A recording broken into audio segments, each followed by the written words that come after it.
L'instauration de la loi interdisant le travestissement des femmes, le 7 novembre 1800, les oblige à porter la robe.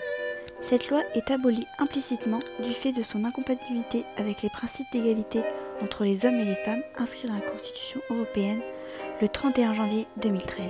Rosa Bonheur est une artiste du XIXe siècle, née à Bordeaux le 16 mars 1822. En 1860, elle s'installe au château de By, à Thomery. Elle se spécialise dans la représentation d'animaux en 1839.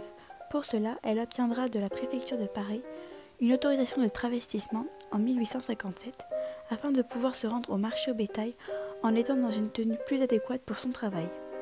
Elle reçoit la Légion d'honneur de la main de l'impératrice Eugénie en 1865. Rosa Bonheur respectait les lois tout en essayant de les élargir. Sa peinture ne respectait pas les conventions de l'époque, par les dimensions de ses tableaux bien plus importantes que ce que les femmes avaient l'habitude de faire. Un de ses tableaux les plus connus, Le Marché aux chevaux, 1853. Elle m'inspire car elle était en avance sur son temps. Elle avait la réputation d'un garçon manqué, cheveux courts, fumeuse. Elle refusait de se marier pour rester indépendante. Rosa est une de ces artistes à avoir connu la spéculation de ses tableaux de son vivant jusqu'à sa mort. Sa propriété abrite environ 200 animaux. Rosa vit en harmonie avec la nature. En 1880, on l'associe au début du féminisme car elle a connu une vie très libre de son vivant en raison de l'époque où elle est née.